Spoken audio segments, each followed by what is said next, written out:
जानकी किशोरी जय जय प्रभु राम। राम राम।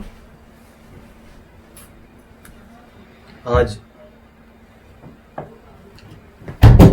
साधक साधना विज्ञान इस विषय पर हम प्रकाश डालेंगे। ये बहुत ही कम समझा जाने वाला और कम बोला जाने वाला विषय है, क्योंकि ये वास्तव में अनुभव का विषय है, परंतु यही विषय महत्वपूर्ण है। तो हम सभी साधक जो भगवान को पाने के लिए, हमारे आराध्य साध्य भगवान को पाने के लिए जिस मार्ग का आश्रय लेते हैं उसे साधना कहते हैं। तो हम साधक हैं, हमारा जो मार्ग या विधि है वो साधना है, और जिसको पाने के लिए हमें कर रहे हैं वो हमारे साध्य हैं। साध्य तो एक ही है, उनके रंग स्वरूप हमारे लिए भिन्न हो सकते हैं, परंतु हैं तो वो एक ही। जैसे घर में विविध प्रकार के भोजन व्यंजन होते हैं, बनते हैं सब वैसे ही, जैसे गेहूं से ही अंततः रोटी, पराठी, पूड़ियाँ इत्यादि बनते हैं, परंतु अलग अलग लोगों को अलग अलग व्यंजन भाते हैं। वैसे ही हमारे प्रभु तो हैं एक ही, परंतु अपनी रुचि अनुरूप, अपनी भावना के अनुरूप अलग अलग उनके स्वरूपों का हम पूजन करते हैं, उनको पाने के लिए प्रयास करते हैं। वो हमारे आराध्य साध्य। तो ये साधना मार्ग आवश्यक क्यों है, या भक्ति मार्ग की इतनी महत्ता क्यों है? इसलिए कि जब किसी वस्तु की महिमा बहुत अधिक गाई गई हो तो वस्तु अपने आप एक महत्वपूर्ण हो जाती है। भक्ति ऐसा ऐसा मार्ग है जिसकी महिमा भगवान ने स्वयं गाई है, और एक बार नहीं बारंबार गाई है। और इसके अतिरिक्त भगवान को अन्य चीजें उतनी प्रिय नहीं है, अन्य साधन भगवान को या अन्य मार्ग भगवान को उतने प्रिय नहीं है। भागवत पुराण में भगवान श्री कृष्ण उद्धव से कहते हैं, न साध्यन्ति मां योगो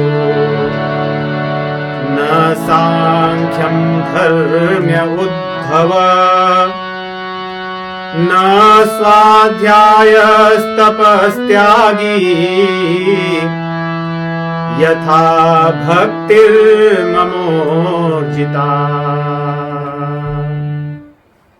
भक्ति में जितना मुझे आकर्षित करती है उतना मुझे अन्य कोई मार्ग आकर्षित नहीं करते, न तो सांख्य और न तो कर्मयोग, या न तो स्वाध्याय, न तो तप। कहते हैं तपस्वी लोग भी मुझे उतने प्रिय नहीं है। और ये तो भगवत गीता में भी कहते हैं कि तपस्वियों से भी, कर्मियों से भी, योगियों से भी मुझे प्रिय अधिक जो मेरे भक्त हैं वे हैं। रामचरितमानस में भगवान श्री रामचंद्र जी भी यही बात कहते हैं, क्योंकि जिसको जो प्रिय चीज होती है या तो वो बता सकता है, या तो उसको जो बहुत अधिक जानने वाला होता है वो बता सकता है। तो भागवत पुराण में हम देखते हैं कि भगवान स्वयं अपने वो भी प्रिय को बताते हैं। ये भी बात है, अपनी सबसे मन की प्रिय बात हम उन्हीं को बताते हैं जो हमारे प्रिय होते हैं। सभी को हम बताते भी नहीं है, क्योंकि वो उसको सुनते नहीं, न उसकी उनके मन में कोई महत्ता होती है। इसलिए यहां भगवान उद्धव को कहते हैं भागवत पुराण में, और श्री रामचरितमानस में भगवान श्री रामचंद्र जी अपने प्रिय भक्त काकभूषुंडी जी को कहते हैं कि मैंने सब कुछ उपजाया है इस संसार में, सब कुछ मुझसे ही बना है, क्योंकि मैं ही वास्तव में सब सृष्टि का मूल कारण हूं, निमित्तोपादान कारण मैं हूं। मैं सबको उपजाया हूं तो मुझे सब प्रिय है, सब प्राणियों में मुझे मनुष्य प्रिय हैं। मनुष्यों में भगवान कहते हैं कि जो लोग धर्म कर्म के मार्ग में लगे हैं वे प्रिय हैं। उनमें वे लोग प्रिय हैं जो द्विज हैं, जो वेदों का अध्ययन करते हैं और मेरे धर्म मार्ग को प्रतिपादित करते हैं। इन द्विजों में मुझे वे लोग प्रिय हैं जो निष्काम भाव से अपने धर्म का पालन करते हैं। इन निष्काम भाव से पालन करने वाले द्विजों में मुझे वे लोग प्रिय हैं जो योग मार्ग का आश्रय लेते हैं, जो जन्म कर्म के बंधन से मुक्त होने का निश्चय करके मेरे बताए हुए मार्ग पर चलते हैं। कहते हैं परंतु इनमें चलने वाले जो लोग हैं उनमें भी मेरे जो प्रिय दास हैं वो मुझे प्रिय हैं। वो मेरे दास इतने प्रिय हैं कि काग भुसुंडी से भगवान, क्योंकि इतनी बड़ी बात कह रहे हैं तो विश्वास नहीं होता, तो भगवान उनको आश्वासन देते हैं, विश्वास दिलाते हैं। पुनि पुनि सत्य कहूं तो ही पाही, मोहि सेवक संग प्रिय को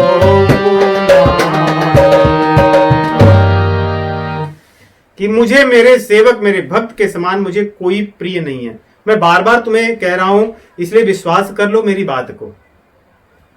कहते हैं कोई कितना भी बड़ा क्यों न हो व्यक्ति, यदि उसके अंदर भक्ति नहीं है, भगवान कहते हैं मुझे वो प्रिय नहीं है। मुझे सामान्य जीवों की तरह मैं उसको मानता हूं। भगत हीन बिरंच किन होई, सब जीवों सम प्रिय मोहि सोई। अगर ब्रह्मा जी भी हो परंतु उनके भीतर भक्ति का भाव न हो, प्रेम न हो, तो भगवान कहते हैं जैसे सामान्य व्यक्ति को मैं मानता हूं जीव को, ब्रह्मा जी भी मेरे लिए उतने ही है। उनके लिए मेरे में कोई विशेष प्रेम नहीं है। परंतु कोई व्यक्ति कितना भी नीच क्यों न हो, नीच क्यों न रहा हो, परंतु यदि उसके भीतर भक्ति का भाव उदित हो जाए तो कहते हैं मैं उसको सिर आंखों पर बैठा कर रखता हूं। वो मुझे मेरे प्राणों के समान प्रिय है, मैं उसको नहीं छोड़ता। ये भगवान की प्रतिज्ञा है। भगतिवंत अति नीचौ प्राणी, मोहि प्राण प्रिय असि मम वाणी। मेरी ये प्रतिज्ञा है कि जो भक्तिमय व्यक्ति है, भक्ति भाव में रहने वाला जो जीव है, वो कितना भी नीच क्यों न हो, नीच अर्थात सांसारिक दृष्टि से देखने पर, कहीं भी जन्मा हो, कैसा भी हो, निर्धन हो, जिसका यश कोई न जानता हो, भगवान कहते मैं उन चीजों की ओर ध्यान नहीं देता। वो मुझे प्राण के समान प्रिय है, ऐसा मेरा वचन है, ऐसा मेरी प्रतिज्ञा है। तो यदि कोई चीज इतनी महत्वपूर्ण हो, वो भी भगवान की दृष्टि में, तो हमें उस वस्तु को पाने के लिए तो निश्चित रूप से लालायित होना चाहिए और उस मार्ग पर अग्रसर होना चाहिए। और ये भक्ति ऐसी है, देखिए कहते हैं कि जैसे कोई व्यक्ति बहुत भूखा हो तो भोजन कर लेने से उसकी भूख तो चली जाती है, क्षुधा शांत हो जाती है, परंतु उसी भोजन को करने से उसके मन में तृप्ति भी होती है, उसका मन शांत हो जाता है। और उसी भोजन करने से उसके इंद्रियों की और प्राणों की पुष्टि भी होती है, पोषण भी होता है। मतलब भोजन करना तो एक ही क्रिया है, लेकिन भोजन करने से तीन लाभ होते हैं। भोजन करिय त्रिपित हित लागी, जिम सो असन पचवई जठ रागी। गोस्वामी तुलसीदास जी कहते हैं कि भोजन तो करता है जीव, परंतु उससे उसके 3 लाभ होते हैं। उसी प्रकार भगवत भक्ति है, ये दिखती तो एक ही चीज है, परंतु भक्ति करने से वे सारी चीजें मिल जाती हैं जिसकी हमें आवश्यकता होती है अपने साध्य आराध्य को पाने के लिए। जैसे भोजन करने से भूख शांत हो जाती है, वैसे ही भक्ति करने से संसार की भूख शांत हो जाती है, वैराग्य हो जाता है अपने आप। अलग से उसके लिए प्रयास करने की आवश्यकता नहीं होती कि हम भक्ति के लिए कुछ और करेंगे और वैराग्य के लिए कुछ अलग करेंगे, ऐसा नहीं होता। और भक्ति करने से भगवान का प्रेम भी हमें मिल जाता है। भगवान के प्रति प्रेम अपने आप हो जाता है। और तीसरा जो होता है, अगर किसी से प्रेम हो जाए और उस व्यक्ति से साक्षात्कार न हो तो प्रेम अधूरा होता है। तो कहते हैं प्रेमास्मद का तब अनुभव भी होता है। तब भगवान का हम अनुभव करते हैं कि मेरे जो प्रभु हैं, जिनको मैं प्रेम करता हूं, जिनकी मैं भक्ति करता हूं, वो तो मेरे साथ में हैं। उनको पाने के लिए, उनको ढूंढने के लिए जो मेरा प्रयास है वो विफल नहीं हुआ, वो सही है। इसलिए मैं उनको देख पाता हूं, अनुभव कर पाता हूं, उनकी कृपा को मैं देखता हूं। और भक्ति में भगवान की कृपा ही एक बहुत महत्वपूर्ण चीज है। भक्ति मार्ग में चलने के लिए हमारा जो प्रयास है वो तो है ही एक, परंतु केवल प्रयास से हम भगवान को नहीं पा सकते, कभी नहीं पा सकते। हमारे केवल प्रयास से प्रभु कभी नहीं मिल सकते। कारण क्या है वो हम देखेंगे आगे। इसलिए भक्ति मार्ग में कृपा की आवश्यकता है। कृपा जल जो है भगवान का, कृपा वर्षा तो होती है प्रभु की, परंतु हमारे पास जब कोई पात्र हो, बर्तन हो, उसी में तो हम कृपा को ले पाएंगे। वर्षा का जल कितना भी बरसे, यदि हम पात्रहीन होंगे, हमारे पास पात्र नहीं होगा, तो उस जल का हम कभी भी संचय, संग्रह या उपयोग नहीं कर सकते। हमारे लिए वो तो कोई निरुपयोगी ही सिद्ध होगा। इसलिए भगवान की कृपा के अभिलाषी तो सामान्य जीव छोड़ दीजिए, संपूर्ण सृष्टि के रचयिता ब्रह्मा जी भी उनकी कृपा के अभिलाषी होते हैं। उनकी कृपा पाने के लिए टकटकी लगाए देखते रहते हैं। भगवान की कृपा पाने के लिए देवता लोग हाथ जोड़े खड़े रहते हैं कि प्रभु आपकी कृपा का एक बिंदु मुझे मिल जाए।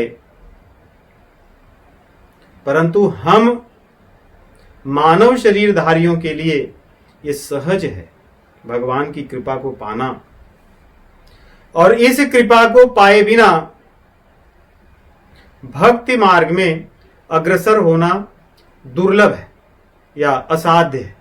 भगवान को पाना बहुत कठिन है,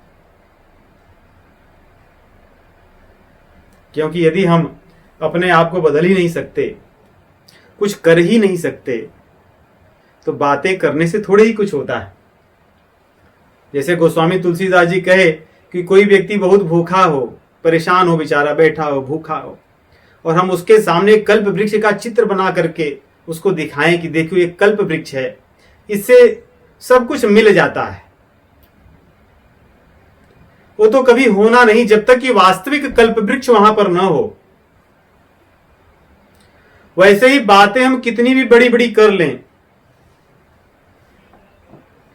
जब तक हम कृपा पात्र नहीं बनेंगे, हमारे अंदर वो योग्यता नहीं होगी कि हम प्रभु की कृपा को अपने जीवन में पा सकें, तब तक भक्ति असंभव है। नाम हो सकता है भक्ति का कि हम भक्ति कर रहे हैं, तो हमें बर्तन बनाना होगा, पात्र बनाना होगा। घने अंधेरे में केवल दीपक की बात कर लेने से कि हां दीपक से प्रकाश हो जाता है, दीपक रहने पर अंधेरा नहीं होता, ये सब बातें निरर्थक हैं, थोथा हैं।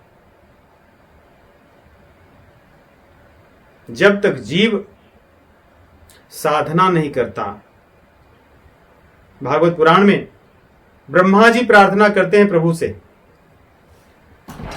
तत्तेनुकंपां सुसमीक्षमाणो ज्ञान एवात्मकृतं विभातो हृद्वाग्वपुभिर्विदधन् नमस्ते हृद्वाग्वपुभिर्विदधन् नमस्ते जीवते यो मुक्तिपदे सदा यथार्थ। हे भगवान, आपकी कृपा को मैं देख रहा हूं। तत्तेनुकंपाम सुसमीक्षमाणो, आपकी अनुकंपा, बिना अनुकंपा के तो कुछ भी संभव नहीं है।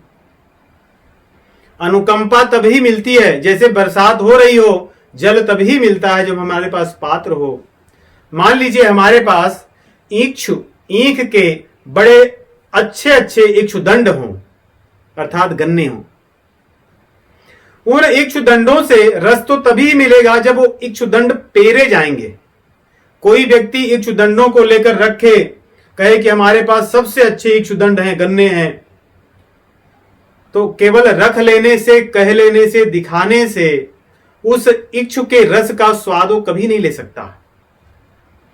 जब तक कि उन गन्नों को पेरा नहीं जाएगा प्रयास करके, उनके रसों को किसी पात्र में लेकर उसका आस्वादन नहीं करेगा, तब तक उन रसों से उसका कोई लाभ नहीं होगा। वैसे ही साधना इन इक्षुदंडों को पेरने के समान है। जब हम साधना को करेंगे और साधना के बाद जो उसका फल है, रस है, उसके लिए पात्र लेकर, पात्रता हमारे भीतर होगी, तब हम भक्ति मार्ग में अग्रसर होंगे। तब भगवान की कृपा रस का आनंद ले पाएंगे। अन्यथा ये तो बस बात की बात है, मिथ्या केवल बात, उसका कोई उपयोग नहीं है। इसलिए हमें साधना बहुत आवश्यक है। बिना साधना के कुछ नहीं हो सकता। तो जब किसी चीज की इतनी महिमा हो तो निश्चित रूप से जीव को उसके लिए प्रयास करना चाहिए। तो अब साधना के लिए हम कहां जाएं, क्या करें? देखिए, संसार में एक बात होती है, यदि किसी को कहीं जाना होता है तो अपना मार्ग नहीं बनाता, वो बने हुए मार्गों पर ही चलता है। नहीं कि हमें कहीं जाना है तो मैं अपने सड़क बनाऊंगा, अपने रास्ते निर्धारित करूंगा, तब मैं चलूंगा। यहां तक कि जो एयरलाइंस चलती हैं उनके भी एयरवेज होते हैं, वो उन्हीं रास्तों पर चलती हैं। समुद्र में जो बड़े बड़े जहाज चलते हैं उनके भी मार्ग निर्धारित हैं, उन्हीं मार्गों पर चलते हैं वे। और भूमि पर जो सड़कें हैं वे तो बात है ही है। थोड़ा बहुत मार्गों का अनुसंधान होता है, परंतु मार्ग तो वही होते हैं। तो अध्यात्म मार्ग और भक्ति मार्ग में भी यही महानता है, यही बड़प्पन, यही बात है कि हम अपने मार्ग नहीं, आचार्यों ने जिन मार्गों को बनाया है उस मार्ग पर हमें चलना चाहिए। क्यों? क्योंकि उस मार्ग पर जब आचार्य, जैसे किसी रास्ते पर या पगडंडियां देखोगे, जब लोग चलते हैं धीरे धीरे तो पगडंडी बन जाती है। उसके बाद लोग चलते चलते उसमें जो ऊबड़ खाबड़ जमीन होती है वो समतल हो जाती है। कुछ उसमें बड़े पत्थर होते हैं तो लोग हटा देते हैं, कांटे या इत्यादि जो चीजें होती है लोग उसमें हटाते रहते हैं, तो वो एक सुरक्षित मार्ग बन जाता है चलने के लिए पैदल, जिसमें कष्ट नहीं होते। अगर कोई आदमी ऐसे ही चले तो वहां सांप हो सकते हैं, बिच्छू हो सकते हैं, जंगली जानवर हो सकते हैं, कांटे हो सकते हैं, कंकड़ पत्थर हो सकते हैं जो हमें हानि कर सकते हैं। परंतु यदि जिस मार्ग पर लोग चलते रहते हो उस मार्ग पर चलने में हमें इन चीजों का भय नहीं होता, बड़ी सरलता, सुगमता होती है। वही वैसे ही भक्ति मार्ग है। हमारे पूर्वाचार्यों ने जिन मार्गों का अनुसंधान किया है, जिन मार्गों पर वे चले हैं, उन मार्गों पर हमें चलना चाहिए। ये बात सर्वत्र शास्त्रों में कही गई है। भागवत पुराण में कहते हैं, समृग्य श्रेयसाम हेतु पंथाः संतापवर्जितः अनवाप्त श्रमं पूर्वे येन सन्तः प्रत्यस्थिरे। जिन मार्गों को संतों ने निर्धारित किया है, जो मार्ग संताप रहित हैं, कष्ट रहित हैं, सुगम है, उन मार्गों पर हमें चलना चाहिए। और इसी मार्ग का अनुसरण करते हुए गोस्वामी तुलसीदास जी लिखते हैं रामचरितमानस में कि जिस मार्ग पर पहले मुनि लोग चले हैं, मैं उसी मार्ग पर चलूंगा। इसीलिए तो हम आचार्यों की कृपा पाना चाहते हैं, उनके चरण रज को इसीलिए पाना चाहते हैं जिससे हम उनके मार्ग, बताए हुए मार्ग पर चल सकें। भक्ति तो यही है कि व्यक्ति पूर्वाचार्यों के बताए हुए मार्ग पर श्रद्धा से दृढ़ता पूर्वक चले, विश्वास के साथ चले कि ये मार्ग मुझे भगवान तक ले जाएगा, मेरे प्रभु से इसी मार्ग पर चलकर मिलन होगा। गोस्वामी जी लिखते हैं, प्रथम मुनिना जिन्हा कीरति गाई, सोई मग चलत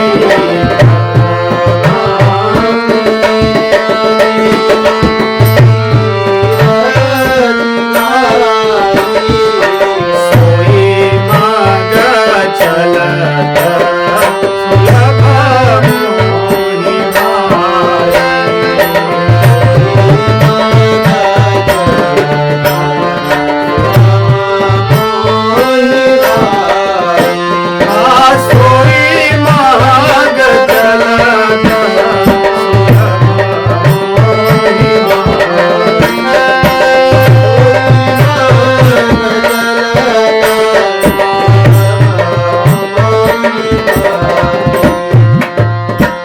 प्रथम मुनिन जिन कीरति गाई, सोई मग चलत सुगम मोहि भाई।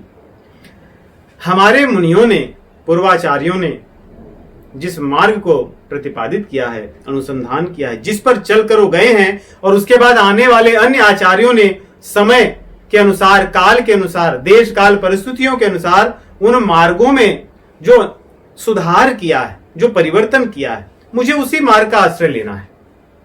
कोई नए मार्ग को मुझे नहीं बनाना है। और देखिए कारण यही है कि आज भक्ति मार्ग में लगे हुए तो बहुत से लोग दिखते हैं, परंतु भक्ति का जो फल बताया गया है उसका आस्वादन करने वाले कितने लोग हैं, उसके फल को पाए हुए कितने लोग दिखते हैं। व्यक्ति के मन में अशांति इतनी बढ़ गई है, भक्ति मार्ग करते हुए भी, साधना पर चलते हुए भी, मेडिटेशन करते हुए भी, जहां देखो तहां मेडिटेशन के कैंप चल रहे हैं, भक्ति के शिविर लग रहे हैं, विविध प्रकार के सब कुछ चीजें हो रही हैं, परंतु व्यक्ति ज्यों का त्यों बना हुआ है। क्यों? क्योंकि वो अपना मार्ग बनाता है, अपनी मनमानी करता है।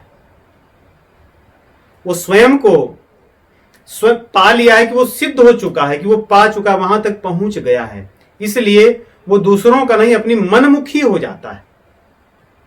भक्ति मार्ग में मनमुखी जीव का कभी भी उद्धार नहीं होता, वो अपने गंतव्य स्थान तक, प्रभु के चरणारविंद तक पहुंच नहीं पाता।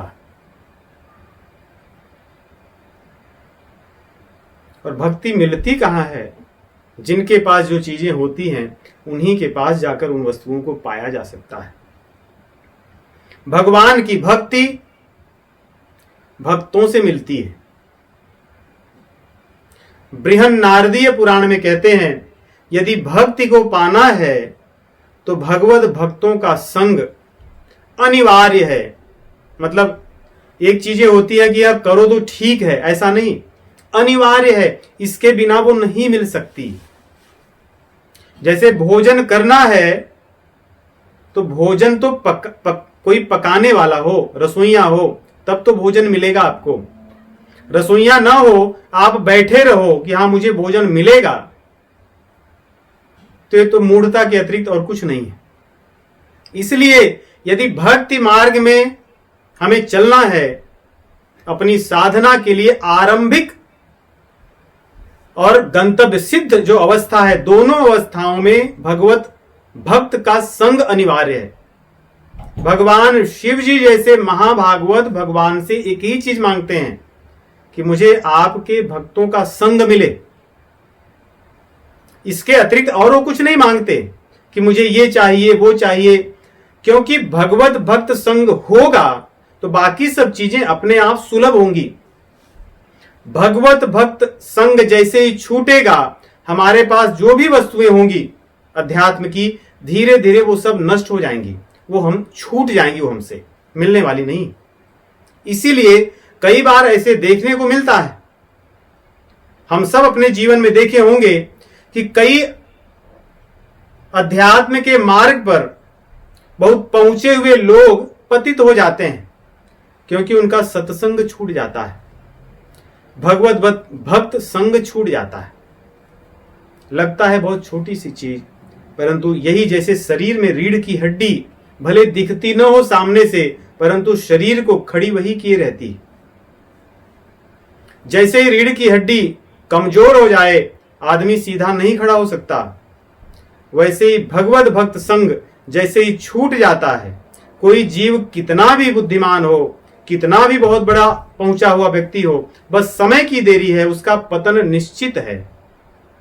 इसलिए भैया भरत जैसे महाभागवत, गोपिकाओं जैसे भगवान की अनन्य जो भक्ताएं हैं, भगवान शिव जी जैसे महाभागवत यदि कुछ मांगते हैं भगवान से, तो भगवान छूट जाए वे भी कोई बात नहीं है, परंतु भक्तों का संग न छूटे, क्योंकि भगवत भक्त संग रहने पर अन्य कोई वस्तु नहीं छूटेगी, तब सब कुछ हाथ में रहेगा, सब कुछ साथ में रहेगा।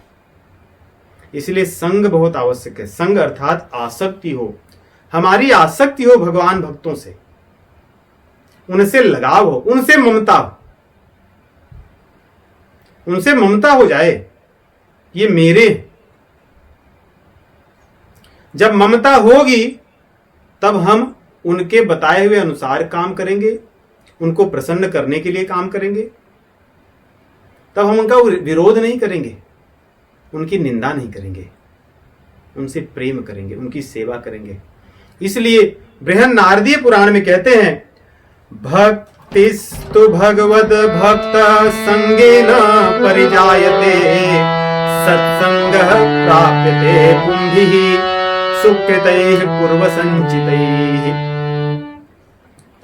यदि किसी जीव ने बहुत अधिक पुण्य किए हैं, तो पुण्य तो करने पर व्यक्ति को लगता है कि धन मिला, वैभव मिला, यश मिला, अच्छे परिवार में जन्म मिला, सुख सुविधाएं मिली, ये तो पुण्य का फल ही है।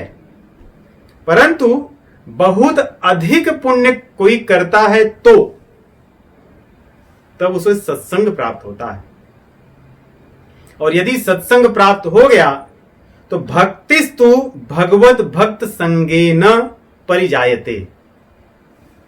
भगवत भक्त संगेन भक्ति ही तू परिजायते।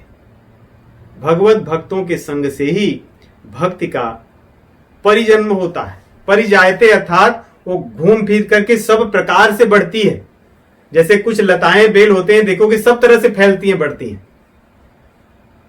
या कभी कभी कुछ चीजें जो हम नहीं चाहते, कुछ अच्छी चीजें लगाओ तो उसके साथ में अनर्थ या मोथा, घास, ये सब चीजें सब प्रकार से बढ़ती हैं। तो समझ लीजिए उसी प्रकार भक्ति सब प्रकार से बढ़ती है, अर्थात जहां जहां से बढ़नी चाहिए तहां तहां से बढ़ती है भक्ति। इसलिए हमें जो प्रयास, जो मैंने कहा कि गन्ने का रस पेरे बिना गन्ने का रस का आस्वादन कभी नहीं कर सकते, वैसे ही बिना साधना किए भक्ति के फल का आस्वादन कभी नहीं हो सकता, असंभव है। तो सबसे पहला जो हमारी जो क्रिया है वो है सत्संग, भगवत भक्त संग। बाकी सब चीजें बाद की बात है, परंतु प्रायः होता यही है कि सांसारिक विषयों के प्रभाव से जीव सत्संग को उतना महत्ता नहीं देता जितना अपनी क्रियाओं को महत्व देता है, जितना वो अपनी साधना को महत्व देता है। परंतु वो भूल जाता है कि साधना का आधार भगवत भक्त संग है।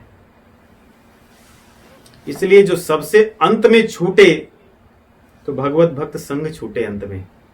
यदि बहुत समय कम हो तो कम से कम और कुछ न कर सके, सत्संग के लिए लालायित रहें, भगवान से प्रार्थना करें कि प्रभु ये ना छूटे मेरा, क्योंकि ये छूट गया तो सब छूट जाएगा, तब कुछ नहीं बचने वाला है।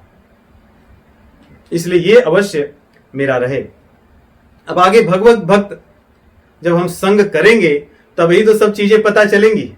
नहीं, हम में से किसी ने कोई भी चीज ऐसा नहीं कि पुस्तक से पढ़कर सीखे हैं। पहले घर में आप जप करते हैं, वो सेवा करते हैं भगवान की, वो मंदिर में किस प्रकार जाकर कैसे रहना चाहिए, वो नाम जप कैसे करना चाहिए, विग्रह यदि भगवान की हम रखें सेवा कैसी करनी चाहिए, ये सब चीजें हमने सत्संग भगवान भक्त संग से ही सीखे। और जो भी चीजें सीखेंगे वो उन्हीं से सीखेंगे। इसलिए क्या क्या चीजें हम सीखते हैं, क्या क्या करना चाहिए, क्या क्या नहीं करना चाहिए, कुछ चीजों का, क्योंकि इस 1 घंटे में हम सभी को नहीं कर सकते, परंतु सूत्र रूप में कुछ कुछ चीजों की हम चर्चा करेंगे। देखिए, जैसे मैंने पात्रता की बात की कि यदि हमारे पास पात्र होगा उसमें ही वर्षा के जल को हम रोप सकते हैं, संचित कर सकते हैं, उसका संग्रह कर सकते हैं। वैसे ही हमारे भीतर सद्गुण हमारे भीतर आए और जो हमारे दुर्गुण हैं उनको हम निकाल दें, ये प्रयास हो सदैव। जैसे देखिए, ये भूमि है, भूमि में ही जल होता है जो जीव के काम आता है।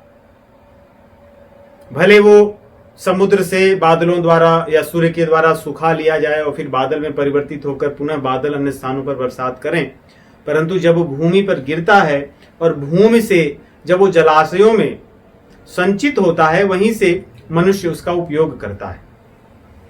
वैसे ही सद्गुण हमारे भीतर हैं, ये कहने की बात तब तक रहती है जब तक हम उन सद्गुणों का संचय नहीं करते, सद्गुणों को हम इकट्ठा नहीं करते। अन्यथा वो ऐसे ही समझिए, सद्गुण तो सभी के भीतर है। जो चोर होता है वो भी जानता है कि चोरी करना गलत है, इसीलिए तो चोरी चोरी से करता है। ऐसा नहीं कहता कि मैं चोर हूं, आप देखिए मैंने आज ये चुराया, मैंने कल वो चुराया। उसको पता है कि ये कार्य गलत है, इसलिए चोरी वो चोरी से करता है, बताता नहीं किसी को। तो वैसे ही सद्गुण अर्थात सब में होते हैं, परंतु उन सद्गुणों का इकट्ठा करना, तभी हम उसका अपनी भक्ति में उपयोग प्रयोग कर सकते हैं। अन्यथा हर व्यक्ति के मन में ज्ञान है, वैराग्य है, सत्य बोलना चाहिए, किसी को कष्ट नहीं देना चाहिए, सबको पता है। कोई व्यक्ति ऐसा नहीं किसी को नहीं पता, सब जानते हैं, परंतु उन सद्गुणों का उन्होंने संचय नहीं किया है और दुर्गुणों का उन्होंने त्याग नहीं किया है। हमारे पास पात्र हो, उस पात्र में हम पहले से ही कुछ भर कर रखे हों, तो उसमें कोई नई चीज नहीं आने वाली है, क्योंकि वो भरा हुआ है। जब तक उस पात्र को हम खाली नहीं करेंगे तब तक दूसरी वस्तु उसमें नहीं भरी जा सकती। इसलिए देखोगे पृथ्वी में जल तो है, परंतु वो जल उन्हीं स्थानों पर संचित होता है, गड्ढे होते हैं, जो चीज नीचे होता है। कुएं में जल संचित होता है, तालाबों में संचित होता है, क्योंकि वो पात्र हैं। वैसे ही सद्गुण तो हमारे भीतर है ही, हम जानते ही हैं, परंतु उनका संग्रह होना, अपने जीवन में उपयोग करना तभी संभव होगा जब हम पात्र बनेंगे। और जो किसान होता है, किसान किस प्रकार चुन चुन करके अपनी खेती से अनावश्यक घासों को काटता रहता है, उसको निराना कहते हैं। उस निराता है। अगर किसान खेती का निराए न, तो कोई भी फसल अधिक फल नहीं देने वाली है, क्योंकि उसका जो खाद है, पानी है, वो सब अन्य जो घास है वो सब खा जाएंगी, उसी में सब चला जाएगा। तो भक्ति मार्ग में जो हम सत्संग करते हैं, भगवत भक्त संग करते हैं, हमें यही सीखने को मिलता है किस प्रकार अपने अनर्थों का त्याग करें और सद्गुणों का संचय करें। गोस्वामी तुलसीदास जी लिखते हैं किस प्रकार सद्गुणों का संचय होता है। सिमिटी सिमिटी जल भरही तालाब, जिमि सद्गुण सजन कहीं आवा।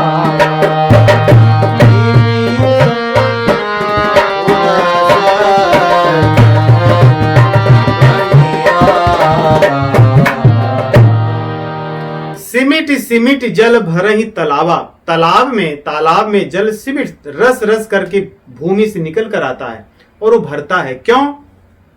क्योंकि उसके भीतर पात्रता है, वो निचले स्तर पर है। अगर वही मिट्टी ऊपर हो जाती पहाड़ के रूप में, तो वहां जो जल होता है वो भी चले जाता है, वो भी साथ छोड़ देता है। वैसे ही हम अगर अभिमानवश अपने आप को बड़ा मानने लगे हैं, तो हमारे पास जो बचे खुचे अगर कोई गुण हैं भी, वे भी राम राम कहकर चले जाएंगे, वो भी हमको त्याग देंगे। इसलिए जब निचले स्तर पर जो जहां नीचे हम बने रहेंगे, हमारे भीतर विनम्रता होगी, तभी सद्गुण जिम सद्गुण सज्जन पही आवा, तभी हम सज्जन कहलाएंगे, तभी हमारे भीतर सद्गुण आएंगे। क्योंकि सत अर्थात भगवान के गुण है, तभी हम भगवान के मार्ग पर चल पाएंगे, अन्यथा नहीं। और दूसरा गोस्वामी जी कहते हैं कि किस प्रकार अपने अनर्थों को निकालना चाहिए। जैसे किसान होता है, कृषि निराम ही चतुर किसाना, जिनि बुध तजहि मोह मद माना।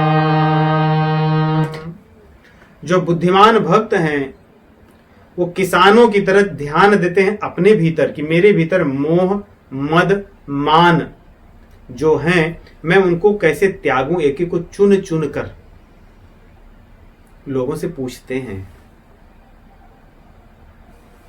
जो सत्संग में जाते हैं तो उनसे पूछते हैं कि मेरे भीतर किन चीजों की कमी है, मुझे कैसी साधना करनी चाहिए, मुझे अपने दुर्गुणों को कैसे दूर करना चाहिए, मुझे सद्गुणों को कैसे अपनी ओर आकर्षित करना चाहिए। तब वो चतुर किसान होते हैं। नहीं तो मूर्ख किसान होगा तो खेती में बो दिया, अपना बैठा है, जब फसल काटने का समय आएगा तब उसको कुछ हाथ में मिलने वाला नहीं है। वैसे ही जो साधक मूर्ख किसान की तरह है, तो बस उसने कुछ अपनी मन में आ गई, अपना कर रहा है, अपना उसके भीतर सब दुर्गुण भी भरे हैं, जो मन में आता है कर भी लेता है, अपने आप को भक्त भी कहता है, और जीवन बीत जाता है। जब अंतिम समय आता है तो उसको फल कुछ मिलना नहीं, फिर वैसे ही रह गया वो। इसलिए हमें अपने अनर्थों को निकालना चाहिए। अनर्थ को त्यागे बिना हम कभी भी भगवत भक्ति मार्ग पर अग्रसर नहीं हो सकते, उनको पा नहीं सकते। अब ये बात आती है कि हमारे तो अनर्थ बहुत से हैं, एक दो नहीं, तो हम क्या करें? देखिए, कुछ सूत्र हैं, उन सूत्रों को पालन करने से धीरे धीरे अनर्थ निकल जाते हैं। हम उनमें से कुछ सूत्रों की चर्चा करेंगे। कई बार तो हमें ऐसा लगता है कि हमने भगवत गीता पढ़ ली, सारे शास्त्र पढ़ लिए, हमको कितने सारे सब श्लोक याद हो गए, हम तो इतने सब जान गए, और कोई कुछ मिला और कोई बेचारा कुछ कहने लगा तो हमने उसको तुरंत बताया, हाँ सर्वधर्मान परित्यज्य माम एकम शरणम व्रज। बस शरणागति की बात है, शरण में भगवान के चले जाओ, सब ठीक हो गया। लेकिन हमें यही नहीं पता कि शरणागति होती क्या है। जो मन में आ रहा है कि हम तो भगवान की शरण में है, बस यही बात है और कुछ नहीं। अरे भैया, ऐसा नहीं है। ये एक विज्ञान है शरणागति का। हमें उसके मार्ग पर चलना होगा। कुछ चीजें हमें करनी है, कुछ नहीं करनी है, जिससे हम उस स्थिति तक पहुंचेंगे। नहीं तो भगवान पहले ही अध्याय में अर्जुन को कहते हैं कि सर्वधर्मान परित्यज्य, मैं तुझे कह रहा हूं बस तू कर, माम एकम शरणम व्रज, चल मेरी शरण में आजा, अहम त्वा सर्व पापेभ्यो, मैं तुझे सब पाप से मुक्त कर दे रहा हूं, बस तेरा काम हो गया, मां सोचा। तो फिर ऐसे तो बात नहीं होती। भगवान ने सारी भगवत गीता सब कुछ करके अंत में अर्जुन को बात कही कि सर्वधर्मान परित्यज्य मामेकं शरणं व्रज, अहं त्वा सर्वपापेभ्यो मोक्षयिष्यामि मा शुचः। मैं तुझे सभी पापों से मुक्त करूंगा। ये भगवान की अनुकंपा है, कृपा है। लेकिन वो कब आएगी? जब 1 से लेकर 18 अध्याय में भगवान ने जो जो चीजें कही हैं, उन चीजों का जब हम पालन करेंगे तब वहां पहुंचेंगे, पहले ही वहां नहीं पहुंच जाएंगे।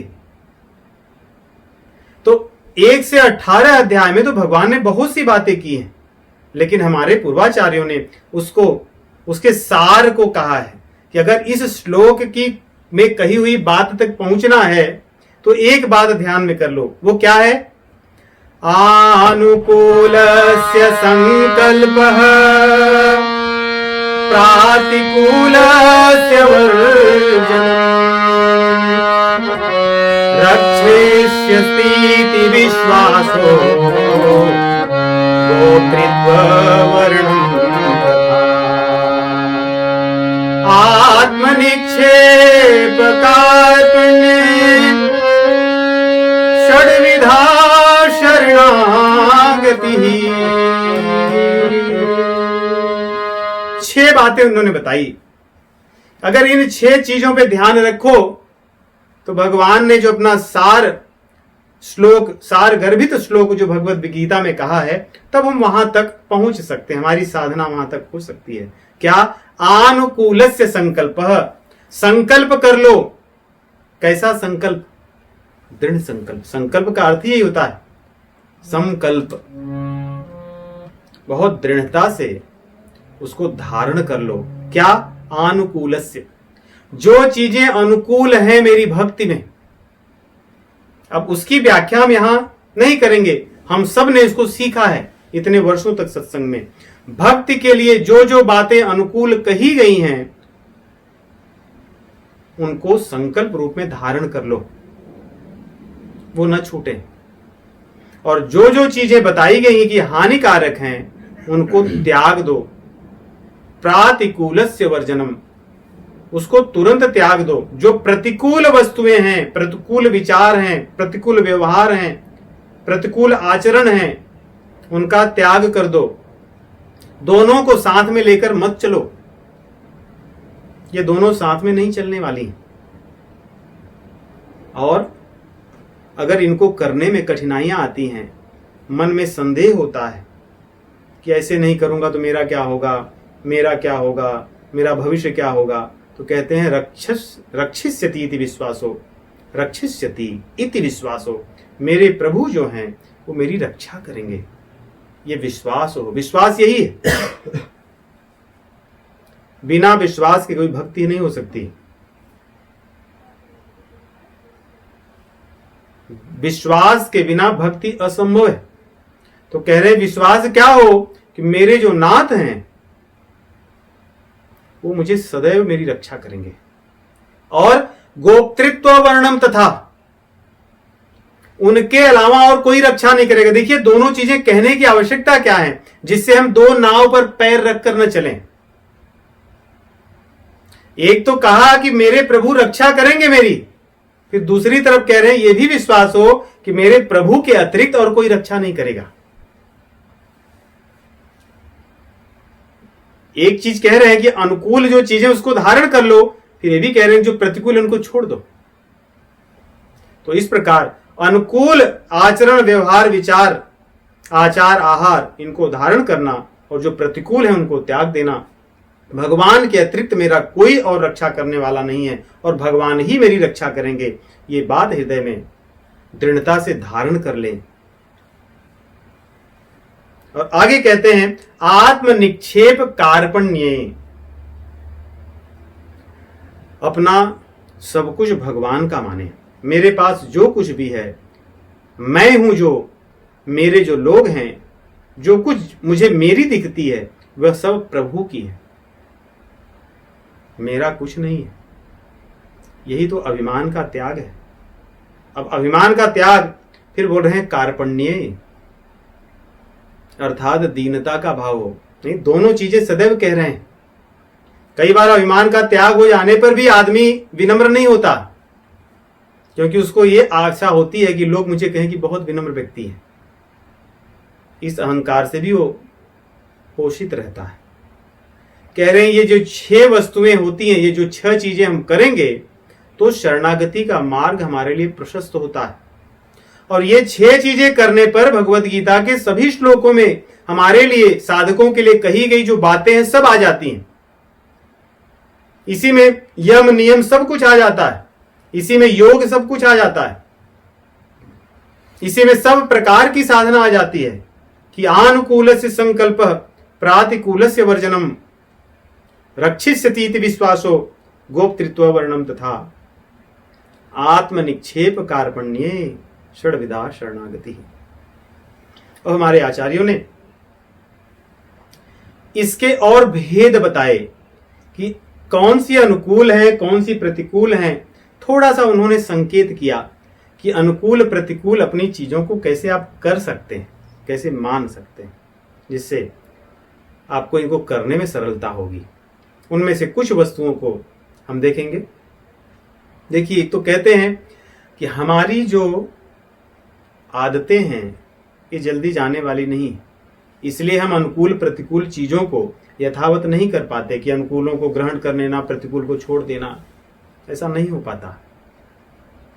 प्रायः होता ऐसे ही है। हमारी एक गलती होती है, कोई कहता है, सुधारते हैं, अगले दिन फिर वही करते हैं। क्यों? क्योंकि हम अपने जो भीतर की जो हमारी धारणाएं हैं, वृत्तियां हैं, उनको नहीं छोड़ पाते। पाप करने की या किसी भी कुकृत्य को करने की जो हमारी वृत्ति है, आदत है, लत है, उसको हम नहीं छोड़ पाते। हमारा ध्यान सदैव उसकी तरफ ही होनी चाहिए कि क्या क्या वृत्तियां ऐसी हैं जो मुझे पाप की तरफ मुझे लगाती है, जिनको छोड़ देने से मेरा सब कुछ ठीक हो जाएगा। नहीं तो मैं तो सत्संग कर ही रहा हूं, बाकी सब चीजें कर ही रहा हूं, फिर भी नहीं हो रहा है मेरा। इसी को कहा गया है, जैसे हाथी होता है ना, हाथी स्नान कर लेता है 1 बार 2 बार 3 बार, कितना आप इसको ले जाओ, नहलाओ, नहा करके आएगा। जब भूमि पर आता है, फिर वहां से थोड़ी सी मिट्टी कचरा उठाता है अपनी सूंड से, फिर लेकर के उससे स्नान कर लेता है 1 बार, और फिर उसका स्नान व्यर्थ हो जाता है। यही हमारी वृत्तियां हैं। इन वृत्तियों को जब तक हम नहीं छोड़ेंगे, भक्ति मार्ग में हम कभी भी आगे नहीं बढ़ पाएंगे, न तो उसके रस का आस्वादन कर पाएंगे। इसको बहुत सुंदर ढंग से सुखदेव जी कहते हैं, क्योंकि प्रश्न पूछते हैं परीक्षित महाराज कि मैं सर्वत्र देखता हूं कि लोग इतने बड़े बड़े प्रायश्चित करते हैं, फिर पाप करते हैं, फिर बड़े बड़े प्रायश्चित करते हैं, फिर पाप करते हैं, तो उनका ये वृत्ति नष्ट क्यों नहीं हो रहा है? ये तो उसी तरह हो गया कि वो वही काम छोड़ना चाहते हैं, फिर वही कर रहे हैं, फिर वही छोड़ना चाहते हैं, फिर वही कर रहे हैं। तो सुखदेव जी उनको कहते हैं कि हे राजन, ये सभी लोग वास्तव में गज स्नान करने वाले लोग हैं। जब तक ये गज स्नान की वृत्ति को नहीं छोड़ेंगे, इनका वास्तव में कुछ नहीं हो सकता।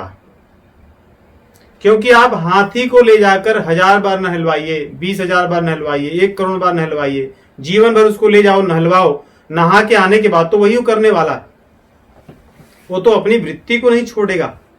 वैसे ही जो भक्त हैं, जो साधक हैं, उन्हें अपने भीतर बैठी हुई इस गज स्नान वृत्ति को छोड़ देना चाहिए। या और कैसे भी नहीं, इसके लिए कोई ऐसा नहीं कि हम एक टैबलेट खाएंगे, ये जड़ी बूटी सुबह उठ करके शाम को खा लिया तो हमारी छूट जाएगी। इसको दृढ़ आनुकूलस्य संकल्प प्रातिकूलस्य वर्जनम, कि मुझे नहीं करना है, छोड़ देना है। जब तक मैं नहीं छोड़ूंगा तब तक ये छूटेगा नहीं। इसलिए कहते हैं क्वचिन्निवर्तते भद्रात् क्वचिच्चरति तत्पुनः प्रायश्चित्तमतोपार्थं मन्ये कुंजर शौचवत। कुछ लोग कुछ समय के लिए अपनी अभद्र व्यवहार विचार छोड़ देते हैं, और कुछ लोग कुछ समय के लिए छोड़कर फिर से उसमें लग जाते हैं। क्वचित चरति तत्पुनः, फिर से उसमें लग जाते हैं। प्रायश्चित्त मतोपार्थम मन्ये कुंजर शौचवत। इस प्रकार के जो प्रायश्चित करते हैं कि ये कर लिया तो ये कर लिया, ये कर लिया, ये कर लिया, अब मेरा ठीक हो गया, कहते हैं ये लोग जीवन भर ऐसे ही कुंजर शौचवत, हाँ, गज स्नान की तरह ही रहने वाले हैं। इनका ये छूटेगा नहीं।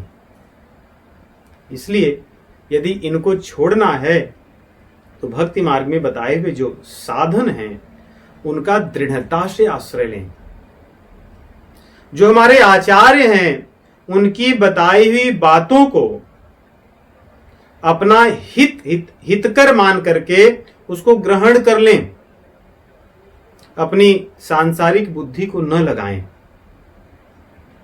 कई बार हम आचार्यों को भी सुधारने का प्रयास करते हैं कि कोई आचार्य हो मान लो, और जिस देश परिस्थिति में उनका जन्म हुआ हो उसके अनुसार कई बार उनको इनकी बोलने की वृत्ति भी होती है, भाषा भी होती है। जैसे वो संतोष को संतोष कहें तो कई बार शिष्य होता है उनको सुधारने के चक्कर में पड़ जाता है कि ये जो उच्चारण करते हैं ना वो गलत है, वो संतोष कहते हैं, संतोष होना चाहिए। यही हमारी मूर्खता है। हम उनको सुधारने लगे हैं क्योंकि हमने जीवन भर किया ही यही है, क्या? दोष दर्शन करना। उससे आपको क्या प्रभाव पड़ता है?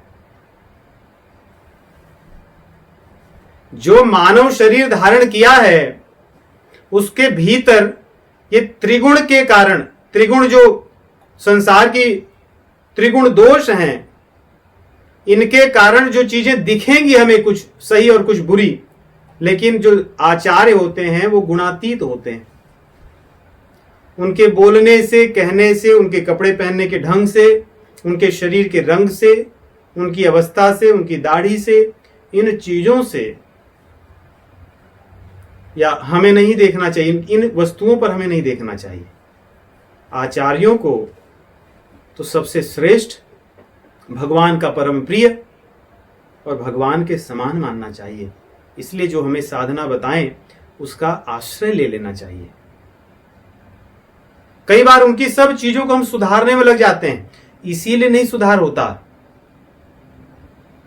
अगर कोई भजन गा रहे हैं, उनके भजन गाने में थोड़ी कमी हो गई, ताल की, लय की, तो लोग उसको सुधारने में लग जाते हैं।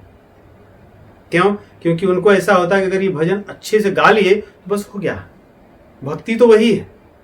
भक्ति भजन को अच्छे से गा लेने में की नहीं है, उसमें नहीं है। भक्ति भजन को, भक्ति उस भजन को जी लेने में है। वो आचार्य उसको जीते हैं। वो तो गा हमें प्रेरित करने के लिए कर रहे हैं।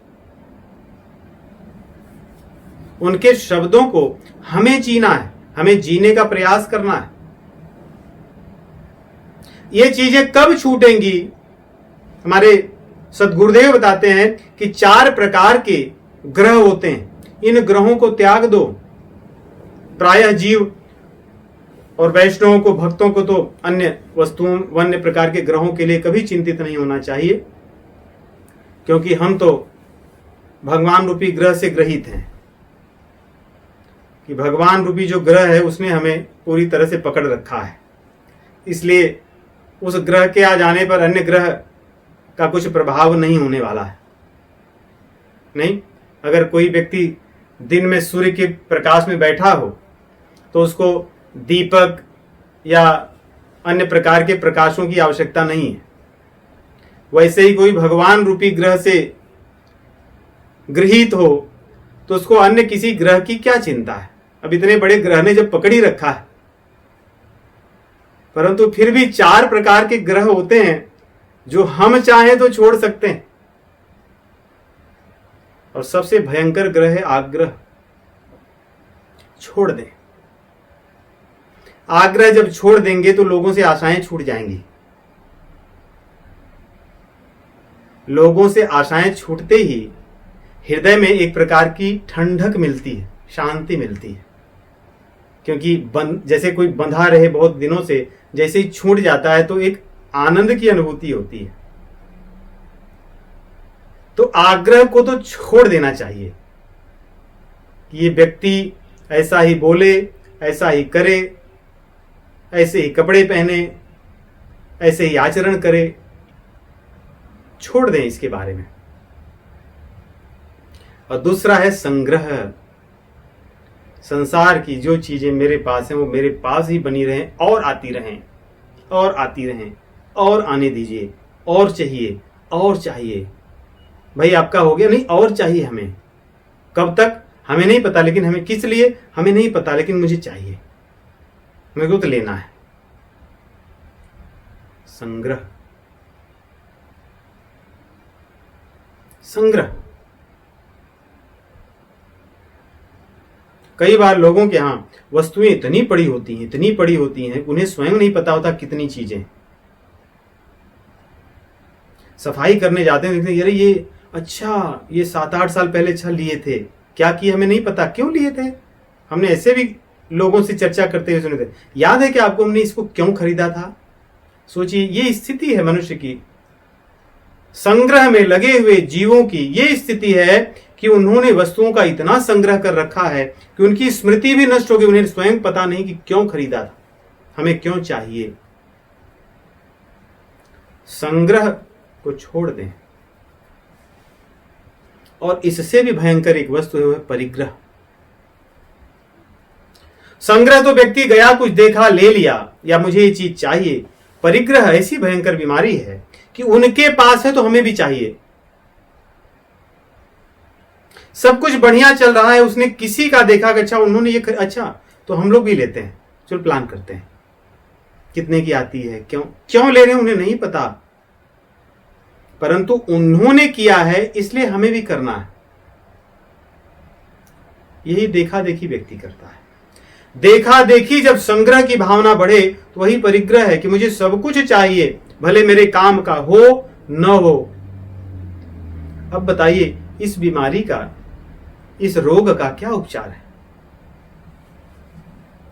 और अधिकतर इसी में सब व्यस्त हैं। घर में, परिवार में लोग जितने परेशान हैं, अरे उनके बेटे ने ये खरीद लिया है, तू क्यों नहीं ले रहा है अपने पुत्रों से। या बेटा ही आकर बोलेगा, मेरे सभी मित्र लोगों ने सब चीजें खरीद ली है, आप लोग मुझे क्या दे रहे हैं। जब तक उसके मित्र ने नहीं लिया था तब तक उसको उसकी कोई चिंता नहीं थी, कोई आवश्यकता नहीं थी। जैसे ही मित्र ने ले लिया, उसकी आवश्यकता बढ़ गई कि मेरे मित्र ने लिया, मैं भी लूंगा। ये परिग्रह की बीमारी है। तो आग्रह, संग्रह, परिग्रह, और एक जो सबसे महापाप है, महापातक, वो है विग्रह। लोगों में वैर बढ़ाना, लोगों में भेद उत्पन्न करना, इसी को पैशुनम कहते हैं, पैशुनता करना। इन 4 प्रकार के ग्रहों को त्याग देना चाहिए। प्रातिकूलस्य वर्जनम, इसको त्याग दें, इनको किसी प्रकार से न रहने दें अपने पास। और सदैव अनुभव ये करें कि मैं तो इतने बड़े ग्रह से गृहीत हूं, अब तो मुझे कोई कुछ नहीं कर सकता, इसलिए मुझे कोई और ग्रह चाहिए ही नहीं। ना आग्रह चाहिए, न संग्रह चाहिए, न परिग्रह चाहिए, न विग्रह। इन सब ग्रहों से मैं मुक्त होना चाहता हूं। तो इस प्रकार सदैव इस प्रकार की चीजों को त्याग दें। और भी त्यागने की जो चीजें हैं, देखिए कुसंग एक ऐसी चीज है, क्योंकि हम प्रातिकूल से वर्जनम की बात कर रहे हैं। कुसंग ऐसी चीज है जो आपके जीवन की हर चीज को ले जाएगी। जैसे कोई व्यक्ति कितना भी जल को संचित करके रखा हो और उसमें एक बड़ा सा छिद्र कर दें या छोटा ही छिद्र करें, कुसंग धीरे धीरे वैसे ही होता है, हमारे भीतर की सभी अच्छी चीजों को नष्ट कर देता, हमें पता भी नहीं चलता। जैसे रिश्ता है ना, कभी कभी मिट्टी के बर्तन रिश्ते हैं, पता नहीं चलता, धीरे धीरे खाली हो जाते हैं, तो रिस जाता है ऐसे ही सब कुछ। जैसे गोस्वामी जी लिखे नहीं कि सिमिट सिमिट जल भर ही तलावा, जिम सद्गुण सज्जन पही आवा। तो हमारे सभी सद्गुणों को ये खा जाता है कुसंग, और ये बहुत भयंकर चीज है। भक्ति मार्ग में देखिए कई बार ये सब चीजें ठीक लगती हैं कि हमने सत्संग भी कर लिया, भजन भी कर लेते हैं, राम नाम भी जपते हैं, सब कुछ मेरा ठीक ही चल रहा है, हम गा भी लेते हैं, हमारे लोग वीडियो भी देख ले रहे हैं, सब लोग कहने भी लगे हैं अब तो कि भाई आप तो इतना बदल गए, आप तो पहले ऐसे थे, अब तो इतना सब करते हैं, कंठी माला भी पहन लिए और चंदन भी, बहुत अच्छा लग रहा है। ये सब चीजें तो बड़ा सुनने में अच्छा लगता है। यही कुसंग है। ये चीजें हृदय में धारित हो जाती हैं, हमें वे लोग अच्छे न लगने लगते हैं। सत्संग के लोग तो उतने अच्छे नहीं लगते। क्यों? सत्संग में लोग इतना सब नहीं करते कि आप तो बहुत बदल गए हैं, आप तो ये हो गए हैं, आपका ऐसा हो गया है। इसलिए सत्संगी उतना प्रिय नहीं लगता जितने कुसंगी लगते हैं, क्योंकि कुसंगी लोग बोलते रहते हैं बीच बीच में, हमें थोड़ी थोड़ी वो विष की छोटी छोटी गोली देते रहते हैं मधु मिला करके, और बहुत अच्छी लगती रहती है। ये भी एक बहुत भयंकर कुसंग है। और भरत जैसे महाभागवत कहते हैं कि कुसंग व्यक्ति को खा जाता है। जब लौट कर अयोध्या में आते हैं अपने ननिहाल से भरत जी, भगवान श्री रामचंद्र जी वन को चले गए, सब लोग समझाते हैं, दुखी होकर सबसे एक बात कहते हैं, कहते हैं मैं तो कुसंग से नष्ट हो गया, मेरा तो सब कुछ लुट गया, मेरा हित तो भगवान सीताराम जी की सेवकाई में था, लेकिन मेरी माता की कुटिलता ने, कुसंग ने मेरा सर्वनाश कर दिया। हित हमार सिय पति सेवकाई, सोहरी लीन मात कुटिलाई।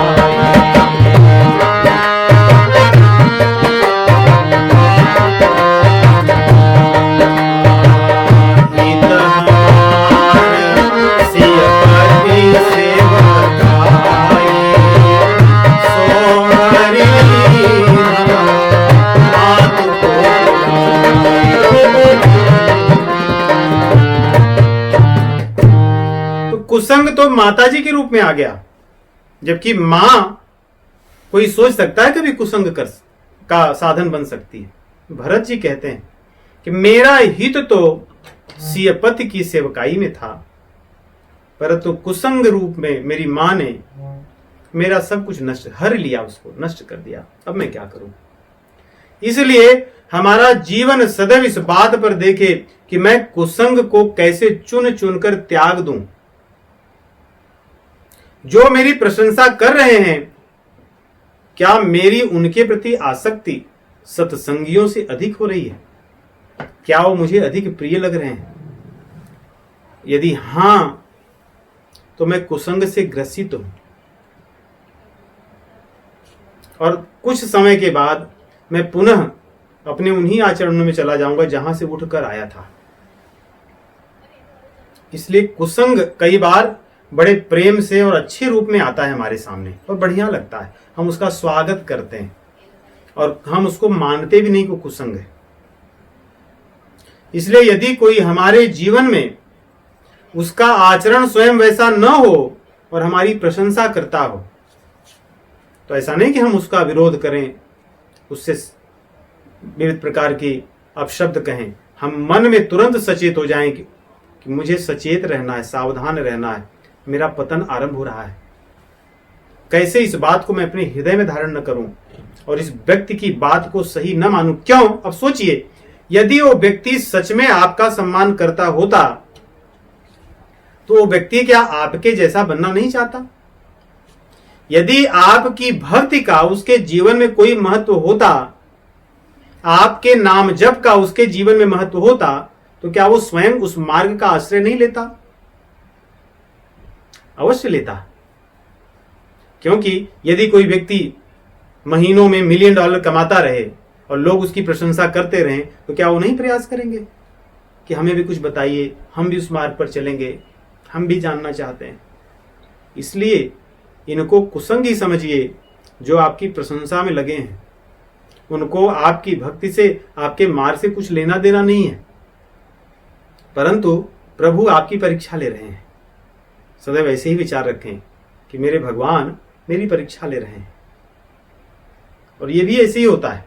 इसीलिए कलयुग में सत्संग बहुत कठिन है, सत्संग में बने रहना। कई बार इसलिए ऐसा होता है कि सत्संग में जो नहीं आए या जो चले गए उनकी महत्ता नहीं है, सत्संग में जो रह गए उनकी महत्ता है। क्यों? क्योंकि जो नहीं आए या जो चले गए उनका जाना ही उचित था, परंतु जो रह गए ये तो अच्छे लोग हैं, इसलिए बने रहें, इसलिए हमेशा चुनना चाहिए, अपने अनर्थ की निवृत्ति करनी चाहिए कि किन किन चीजों को मुझे उखाड़ कर फेंकना है, चुनना चाहिए एक एक करके। और दूसरी, ये तो कुसंग हुआ, और कुसंग अन्य सभी चीजों को जन्म देता है। दूसरा होता है अपराध। कुसंग जब आएगा तो जीव पाप तो ठीक है हो जाएगा, पाप से निवृत्ति भी होती है प्रायश्चित करके इत्यादि, परंतु एक अपराध करता है। अपराध अगर शब्द देखें, अपराध, राध अर्थात भगवान की आराधना, भगवान की पूजा, वही शब्द राध है। इसीलिए राधा रानी का जो नाम है राधा है, जिनका नाम ही भगवान की पूजा है। अपराध अर्थात जो भगवान की पूजा आराधना से आपको दूर कर दे। पाप के लिए शब्द नहीं कहा गया, क्योंकि पाप तो चला जाएगा, परंतु अपराध नहीं जाएगा।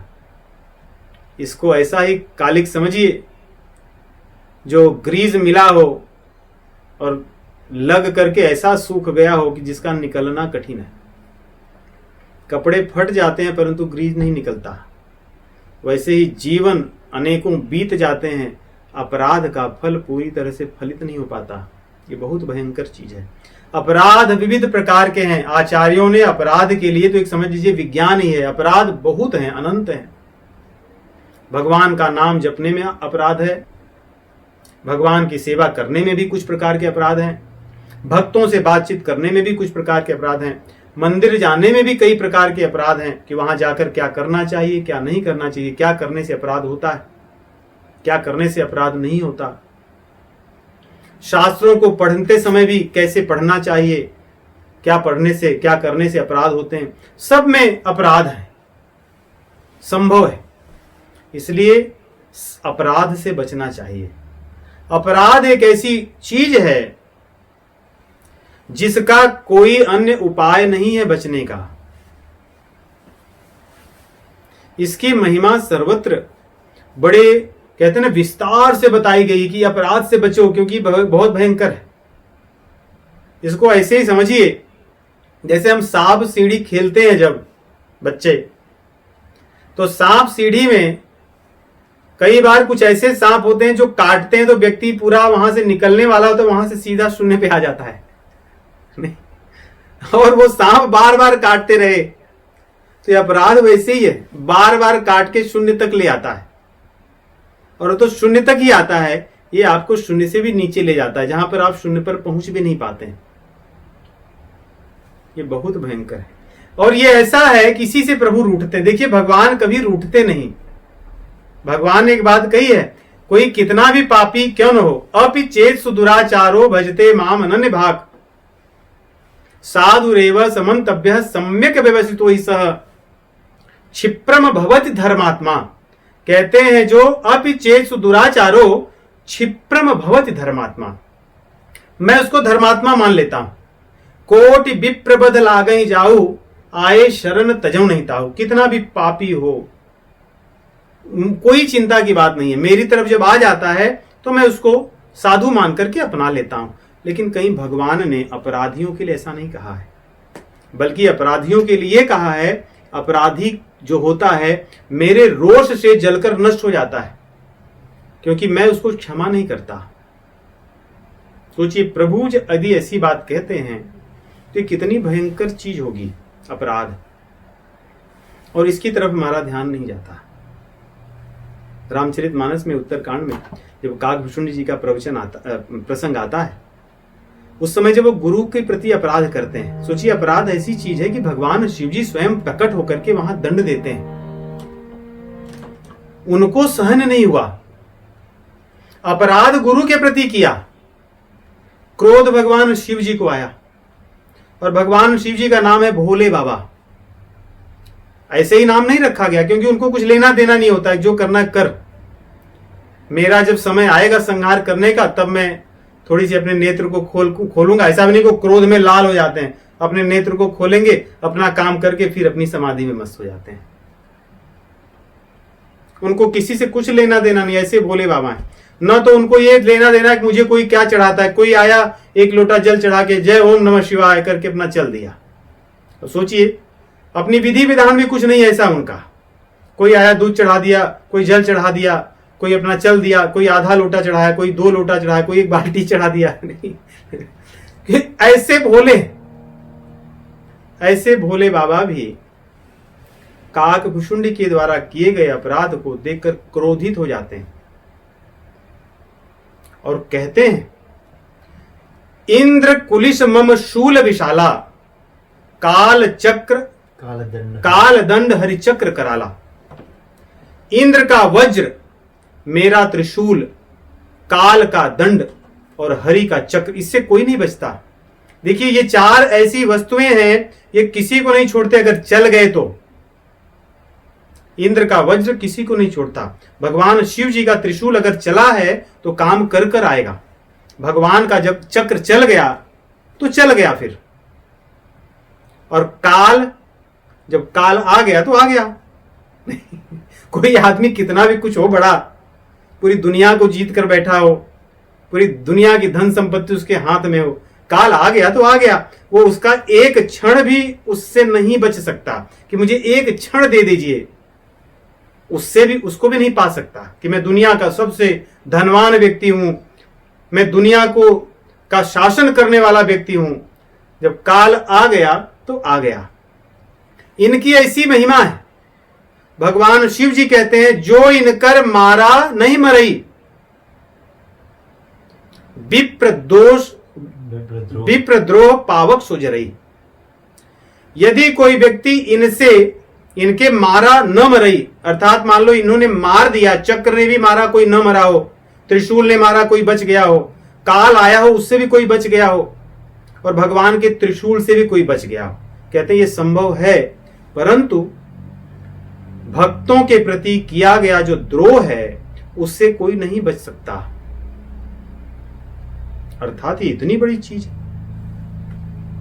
तो देखिए अपराध तो बहुत से हैं, लेकिन यही जड़ है। यदि हम भक्तों के प्रति अपराध नहीं करेंगे तो बाकी सब अपराधों से बच जाएंगे, क्योंकि वे भक्त जो हैं हमें अन्य अपराधों से बचने के लिए उपाय बताएंगे, क्योंकि हम उनकी बात को मानेंगे। और जो व्यक्ति भक्तों के प्रति अपराध करने लगा तो बाकी सब अपराध वो निश्चित रूप से करेगा, उससे उसको कोई नहीं बचा सकता। तब वो भगवान के प्रति अपराध करेगा, नाम जप के प्रति अपराध करेगा, भगवान की सेवा के प्रति अपराध करेगा, धाम में जाएगा वहां अपराध। धामों में भी अपराध है, धामों में कैसे जाना चाहिए कैसे नहीं जाना चाहिए, धामों में जाकर क्या करना चाहिए क्या नहीं करना चाहिए, कैसी वाणी बोलनी चाहिए। कोई व्यक्ति बड़ा लड़ाकू हो, धाम में पहुंचे ही लड़ने लगे किसी से, उसके धाम में जाने का, धाम में जाकर के उसने पता नहीं कितने अन्य जन्मों में धाम में न जाने की अपनी कहते कमाई कर ली है। गया तो था अच्छा करने के लिए, परंतु अपराध से उसने अपनी स्थिति ऐसी बना ली। तो इस प्रकार अपराध तो विविध हैं, अनेक प्रकार के हैं, परंतु जो मुख्य है वो भगवान के भक्तों के प्रति अपराध न हो। कथा में आने का भी अपराध है। कथा का अपराध तो ऐसा कहा गया है।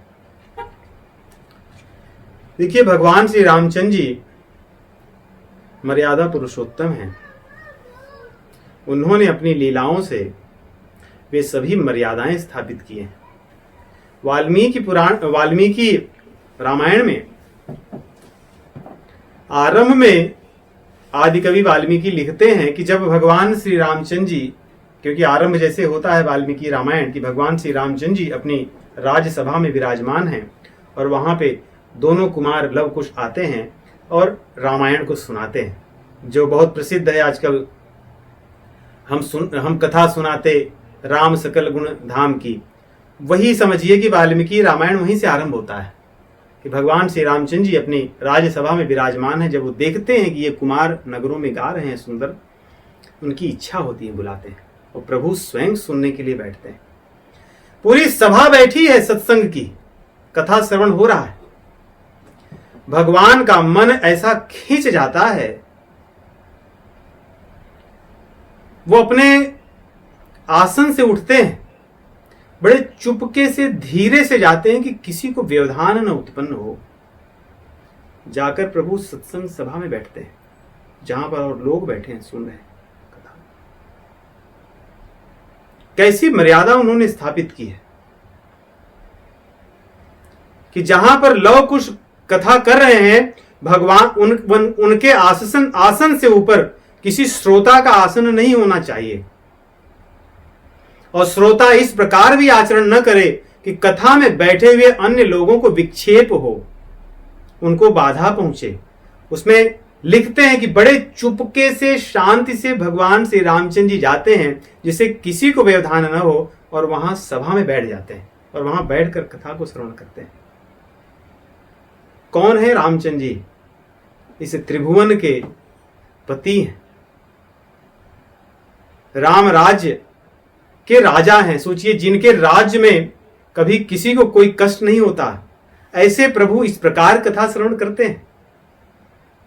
उनको इस प्रकार करने की आवश्यकता क्या है? वो मर्यादा बताते हैं, जिससे जो कथा के श्रवण करने वाले लोग हैं वे उस मर्यादा का पालन कर सकें, अपराधों से बच सकें। तो हर चीजों की मर्यादा है, हर चीजों के नियम है। हमें ये छोटी छोटी चीजें हमारी भक्ति के मार्ग में दृढ़ता की ओर ले जाती हैं। आनुकूल से संकल्प प्रातिकूल से वर्जनम। क्या करना चाहिए उसका संकल्प कर लें, और क्या नहीं करना चाहिए उसको त्याग दें, छोड़ दें। हमें नहीं चाहिए ये चीजें। हम सब जानते हैं नाम जपना चाहिए, नाम जपने के प्रति भी अपराध हैं, 10 अपराध हैं, जिसकी हमने चर्चा पहले की है। भगवान शिव जी और विष्णु के नामों में भेद न करें,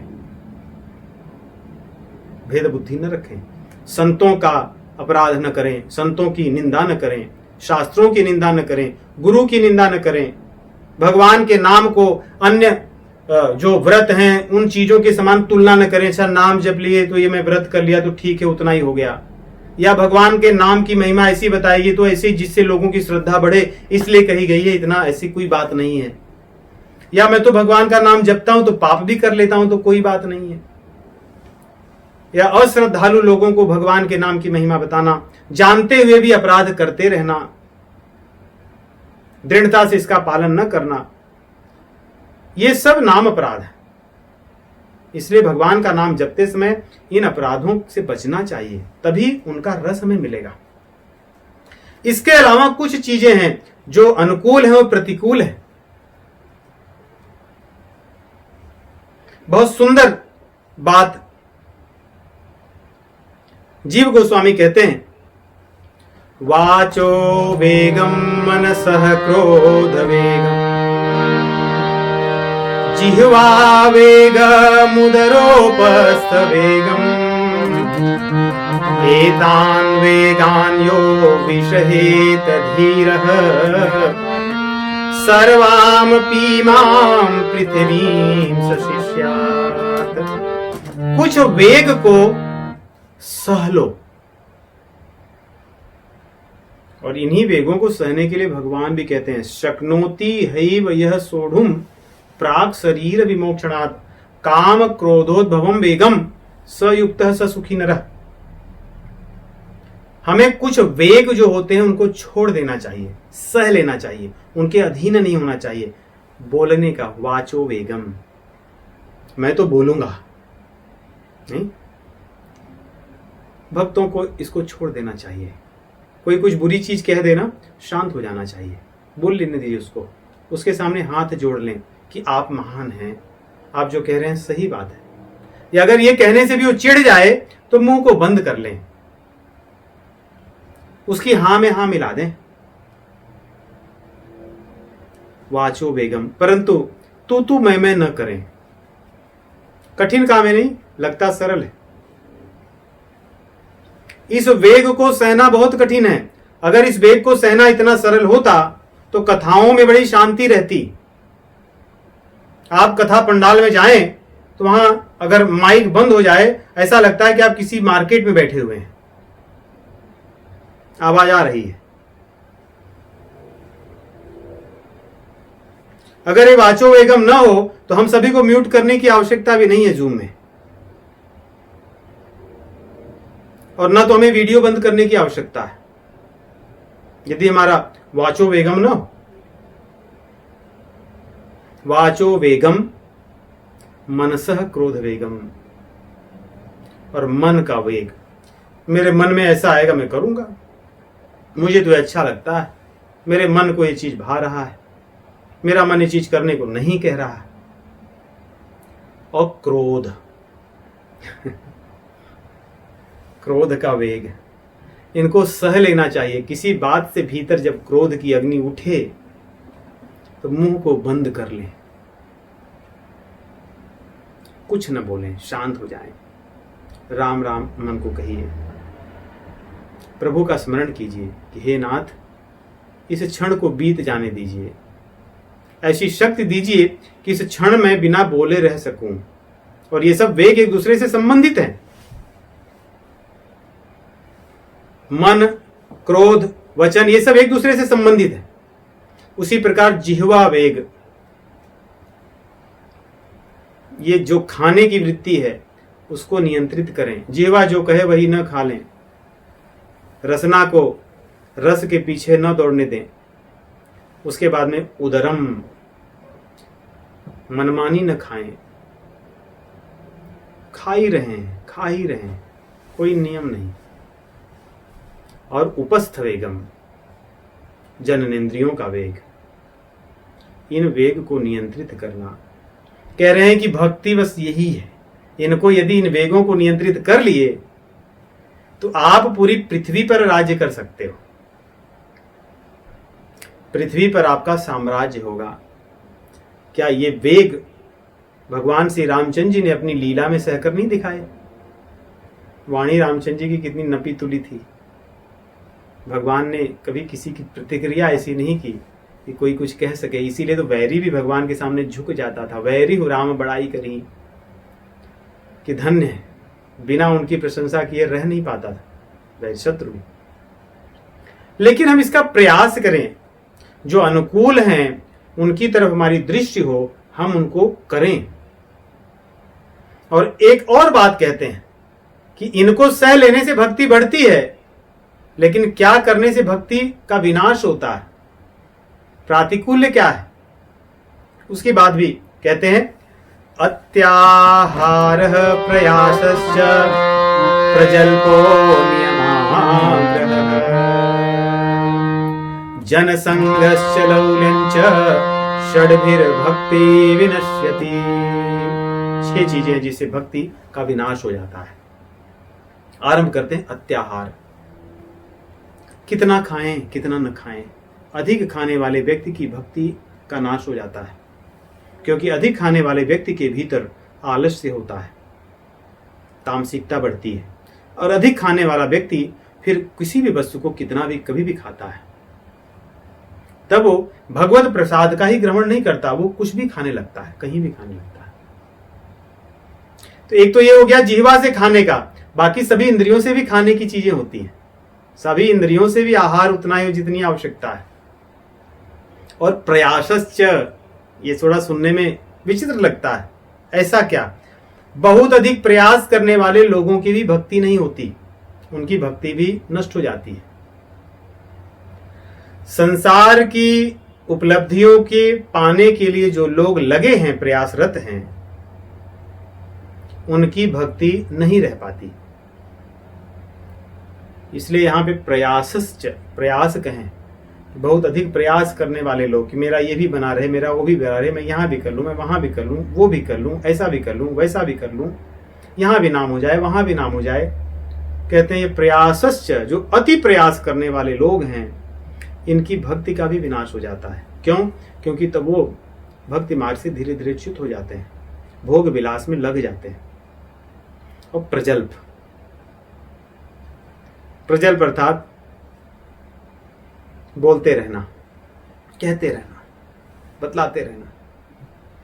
कई बार किसी से बात करो, कोई व्यक्ति आपसे मिले, तो मन में ऐसी बात आती है कि ये कितना बोलेंगे, क्या इनके सिर में भी दर्द नहीं हुआ इतने समय बोलते बोलते? ये थके भी नहीं है, कब थकेंगे ये? अगर ये शांत हो जाते तो कितना अच्छा लगता। हम भक्तों को सदैव ध्यान रखना चाहिए कि हम कितना बोल रहे हैं, कितना बोलना चाहिए और क्या बोलना चाहिए। इसलिए यहां बोल प्रजल्प कहा गया। प्रजल्प अर्थात निरर्थक बात, सांसारी बात, विषय भोग की बातें। आप कुसंगियों के साथ बैठोगे तो क्या चर्चा करते हैं? नहीं, कुसंगियों के साथ बैठिए, चर्चा किस चीज की होती है? क्या चीज खरीदना है, कहां घूमना है, क्या चीज खाना है, कौन से रेस्टोरेंट्स आजकल बहुत अच्छा कर रहे हैं, वहां गए थे, क्या क्या खाए, और कोई चर्चा? यही प्रजल्प है। प्रजल्प यही है, प्रजल्पों। क्योंकि हम जब प्रजल्प करते रहेंगे तो उन्हीं चीजों को पाने के लिए, करने के लिए सारी हमारे प्रयास, जिसको कहें प्रयास, वही होगा, अत्याहार वही होगा। और सबसे देखिए एक चीज है, नियमाग्रह कहते हैं।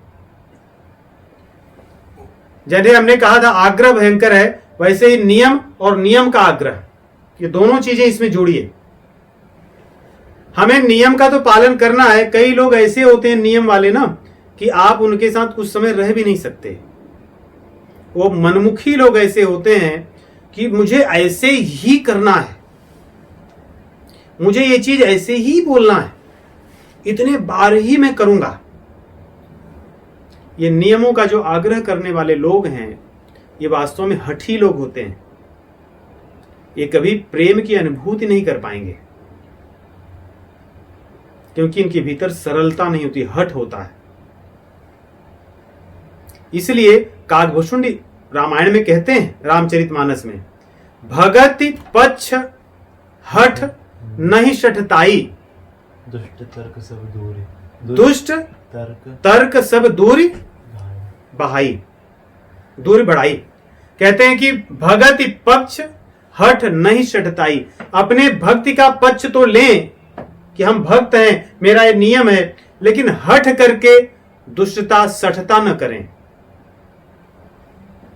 कि हमारे यहां तो देखिए, जब हम सत्संग में आते हैं, किसी गुरु का आश्रय लेते हैं, किसी संप्रदाय के अनुसार जब चलते हैं, तो अपनी हठता, अपनी शठता, अपनी धारणाएं, अपनी मान्यताओं, इनके आग्रह को छोड़ देना चाहिए।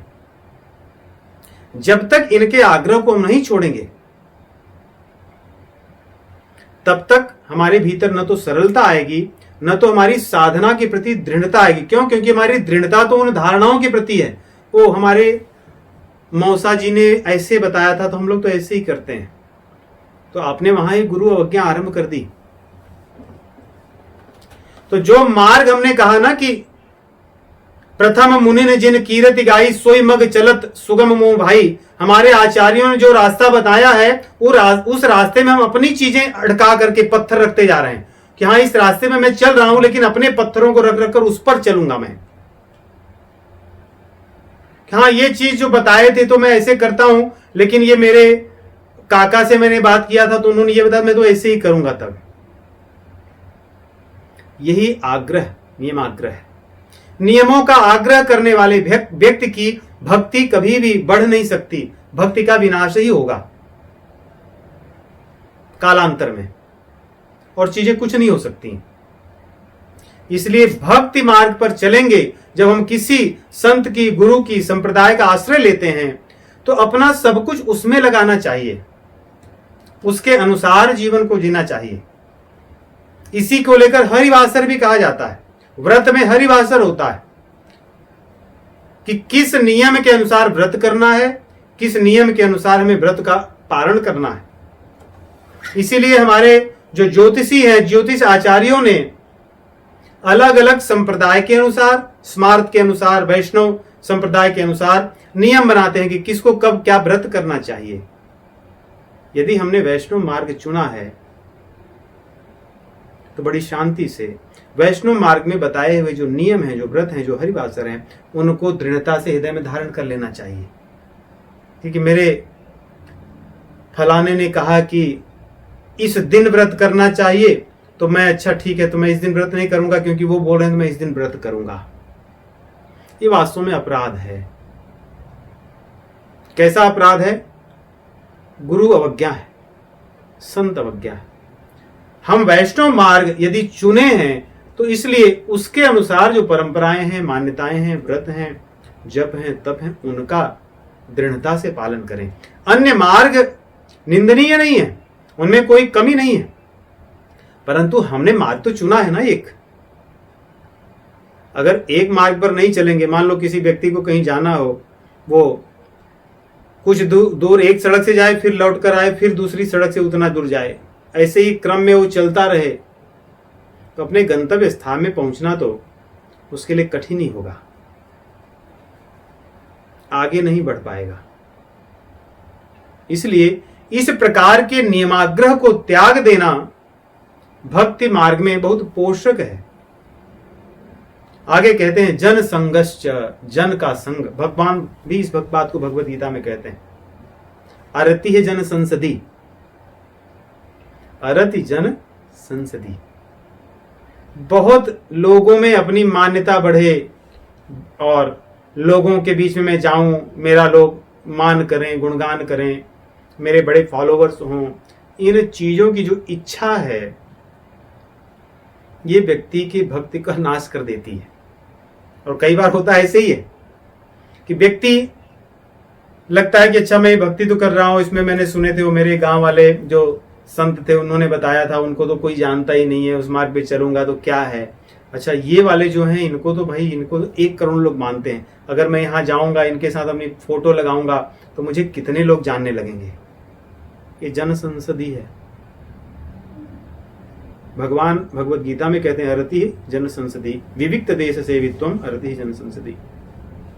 और यहाँ पे कहते हैं जन संग। अगर हमें, हमारे मन में ऐसी भावना है, ये भावना हमारी भक्ति का नाश कर देगी।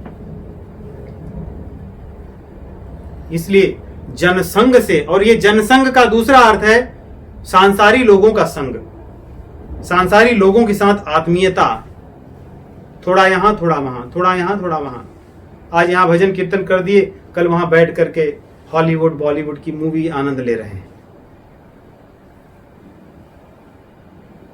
ये जन संसदी है, जनसंग है। इससे भक्ति का विनाश होता है। और लौल्यंच, लोलुपता, लोलुप व्यक्ति, जे कामी लोलुप जगमाही, कुटिल काक एव सबहि डेराही। लोलुप व्यक्ति कभी भक्ति मार्ग में नहीं जा सकता, क्योंकि भगवान कहते हैं कामः क्रोधस् तथा लोभः तस्मात् एतत् त्रयम् त्यजेत्, त्रिविधम नरकस्येदम द्वारम नाशनमात्मनः। काम क्रोध और लोभ, लोलुपता जो है ये नरक का द्वार है। तो ये भक्ति मार्ग की तरफ आपको नहीं ले जाएगी। इसकी जो एग्जिट है, जो निकास है, वो नरक की तरफ है। इसलिए लोलुपता को त्यागना। लोलुपता कैसे होता है? जैसे हमने आरंभ में उदाहरण दिया कि परिग्रह और संग्रह ये लोलुपता है। सब कुछ मेरे पास हो। नहीं, कभी कभी होता है आदमी त्योहार आया, उसने सब चीजें बढ़िया से खरीद ली और त्योहार में मन लगा करके सोचा कि कुछ करूंगा, और तब तक किसी ने उसको फोटो भेज दी अपनी, उसने उससे कुछ बढ़िया आभूषण कपड़े सब पहन के रखे हैं, और तुरंत वो व्यक्ति का सारा जो उत्साह था सब भंग हो गया। अब वो फोन करके पूछने लगा कि आपने कहाँ से खरीदा? वो बताएंगे हमने तो यहां से लिया है। तब उसके मन में बड़ी चिंता होगी कि मैंने तो गड़बड़ कर दी, क्या हुआ, अब मुझे तो वो लेना चाहिए था। यही संग्रह परिग्रह, यही लोलुपता है, यही लोल्य है। ये भक्ति का विनाश करती है। इसलिए आनुकूल से संकल्प प्रातिकूल से वर्जनम, ये सब जब करें और उसके बाद में भगवान के नाम का आश्रय लें। बाकी सब चीजें कई बार करनी सरल होती हैं, दिखती हैं, भगवान का नाम जपना वास्तव में कठिन है। तो देखिए, जो चीज कठिन होता है उसी से पता चलता है कि साधना में सबसे मुख्य चीज वही है। भगवान के नाम का जो जाप है, भक्ति में सबसे श्रेष्ठ, सबसे आवश्यक और सबसे शीघ्रता से हमारे पापों का नाश करने वाला, हमारी दुर्गुणों को नष्ट करने वाला, हमारे भीतर सद्गुणों का विकास करने वाला, हमारे हृदय में ज्ञान का प्रकाश करने वाला, हमारे भीतर दीनता ले आने वाला। भगवान का नाम जपने से एक बात अवश्य आप ध्यान रखेंगे कि हमारे हृदय में दीनता प्रकट होगी, दैन्य भाव होगा, सेवा भाव उत्पन्न होगा। इसलिए भगवान के नाम का जप अवश्य हो। हम सभी से निवेदन करते हैं कि कम से कम आरंभ अगर हम करें तो सीताराम सीताराम सीताराम सीताराम इस प्रकार कम से कम 12 मालाएं भगवान की करें, फिर 24 करें, फिर 36 करें, फिर 48 करें और फिर कम से कम 60 माला तो निश्चित रूप से करने लगे। 1 घंटे बैठ करके भगवान के नाम का जप करें, 1 घंटे कम से कम। उसके बाद भगवान के नाम की दीक्षा होने पर भगवान के नाम का जप करें। यदि हम भगवान के नाम का जप नहीं करते तो अन्य जो क्रियाएं हैं उन क्रियाओं के प्रति दृढ़ता नहीं होगी हमारी, मन हमारा नियंत्रित नहीं होगा। इसलिए सब चीजों को छोड़कर भगवान के नाम का जप अवश्य करना चाहिए। उसके बाद अन्य सभी हमारी जो सेवाएं हैं, हमारी जो कार्य हैं, उनको करना चाहिए। सत्संग करें, शास्त्र का पठन पाठन, परंतु उसके पहले नाम जप हो और सेवा का भाव हो। मोहि सेवक सम प्रिय नहीं को, मुझे सेवक के समान और कोई प्रिय नहीं है, भगवान कहते हैं। इसलिए सेवा भाव जीव का स्वभाव है। यदि नाम जप कर रहे हैं, भक्ति कर रहे हैं और मन में सेवा भाव नहीं आ रहा है तो भगवान से प्रार्थना करें कि हे नाथ, आप कृपा कीजिए, मन में सेवा भाव हो और मैं सेवा कर सकूं, भगवत भक्तों की, भगवान की, शास्त्र की, धाम की सेवा कर सकूं, दीन दुखियों की सेवा कर सकूं। इसके लिए भगवान से प्रार्थना करें, बार बार उनसे कहें कि हे प्रभु, मैं तो आपका हूं। हमारे स्वामी राम सुखदास जी महाराज बहुत विनम्रता से एक ही बात कहते थे कि हम सभी को यही कहना चाहिए, हे नाथ, मैं आपका हूं और आप मेरे, आपको मैं कभी भी ना भूलूं, आपका मैं सदैव स्मरण करता रहूं। हे नाथ, हे नाथ, ऐसे मन में दीनता से भगवान को पुकारें और सेवा भाव के लिए उनसे प्रार्थना करें। बिना सेवा के दीनता नहीं आएगी, बिना सेवा से उस भाव का हम आभास नहीं कर पाएंगे। जब सेवा करेंगे तब हमें पता चलेगा, तो हमें एक आनंद मिलेगा। और अंत में इन सब साधनाओं को जो हम करते हैं, तो हमारे आचार्यों ने कहा है कि ये भक्तों में भी 3 प्रकार के भक्त होते हैं। हमें अपनी स्थिति देख करके उच्च कोटि की जो स्थिति है उसके लिए सदैव भगवान से प्रार्थना करनी चाहिए। जो कनिष्ठ कोटि का भक्त है वो भगवान के सामने प्रणाम कर लेता है, आरती पूजा पाठ कर लेता है और भगवान की सेवा करता है, परंतु कनिष्ठ है वो, उसमें अभी बहुत सुधार की आवश्यकता है। जब कनिष्ठ जो भक्त है मध्यम श्रेणी का होता है, मध्यम श्रेणी के जो भक्त है उनका लक्षण है भगवान के सामने तो प्रणाम करता है, भगवान के भक्तों को प्रणाम करता है, भगवान की सेवा तो करता है, परंतु भगवान के भक्तों की भी वो सेवा करता है और भगवान के भक्तों के लिए वो अधिक प्रयास करता है, उनकी बात को मानता है, उसके अनुसार चलने का प्रयास करता है, तब वो मध्यम कोटि का भक्त होता है। और जो उच्च कोटि के भक्त हैं, इन भागवतों की बात क्या, वे तो सर्वत्र भगवान को ही देखते हैं। सिय राम में सब जग जानी, तो भगवान के अतिरिक्त उन्हें कहीं कुछ दिखता नहीं, क्योंकि जितनी संसार में वनस्पतियां हैं वो जड़ी बूटी हैं, ऐसा मानते हैं और सच में होता भी है। संसार में जितने जीव हैं वो किसी न किसी प्रयोजन से ही संसार में आए हैं, चाहे वो कीड़ा हो, बिच्छी हो, सांप हो, जो भी हो, क्योंकि उनके लिए तो भगवान के अतिरिक्त कुछ है ही नहीं। और जो भी अक्षर संसार में है, सृष्टि में है, वे भगवान के मंत्र हैं, भगवान की स्तुति के लिए हैं, इसके अतिरिक्त कुछ है ही नहीं। ये उनका भाव होता है। ये तो उत्तम कोटि के जो श्रेष्ठ महाभागवत वैष्णव है वो आते हैं। परंतु हम सदैव अपने से ऊंचे स्तर पर जाने की कामना करें, प्रयास करें, दीनता से भगवान को प्रार्थना करें। इसलिए 2 चीजें मैं अवश्य कहूंगा, बाकी सब आनुकूलस्य संकल्प प्रातिकूल से वर्जनम, इन सभी चीजों के साथ साथ कि भगवान के नाम का जप और दूसरी सेवा,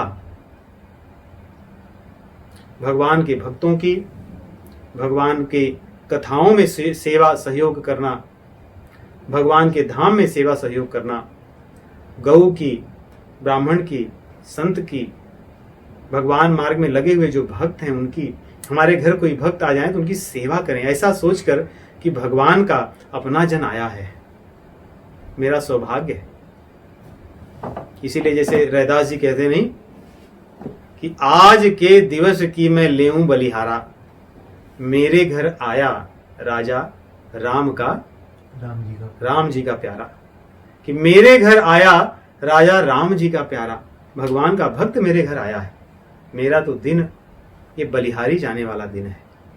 हमारे घर कोई भक्त आए, उनको हम ऐसे ही ना सामान्य व्यक्ति माने, उन्हें भगवान का जन मान करके उनकी सेवा करें, उनसे अपनापन मान करके, आत्मीयता मान करके उनसे प्रेम बढ़ाएं, क्योंकि ऐसा करने से ही जो वो करते हैं उसके प्रति मेरी इच्छा, लालसा बढ़ेगी, लोलुपता बढ़ेगी, और उनकी कृपा से ही, भगवान की कृपा से ही भगवत कृपा मिलती है।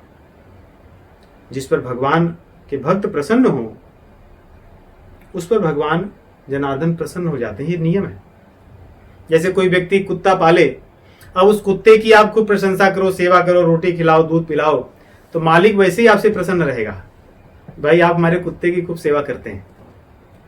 वैसे ही भगवान के भक्त की सेवा करोगे, आत्मीयता होगी, तो जनार्दन वैसे ही प्रसन्न रहते हैं कि वो मेरे भक्त की सेवा करता है, क्योंकि भगवान के जो भक्त होते हैं वे वही चीज करते हैं जो भगवान चाहते हैं। इसलिए एक चौपाई के साथ आज के कथा का विश्राम होगा कि भगवान के भक्त और भगवान ये दो जन ही हैं इस संसार में जो हमारे हितैषी हैं और हमसे कुछ नहीं चाहते। बाकी सब जो संबंध है, जो लेन देन है, वो निश्चित रूप से स्वार्थ का ही है और कुछ नहीं है। हे तो रहित जग जुग उपकार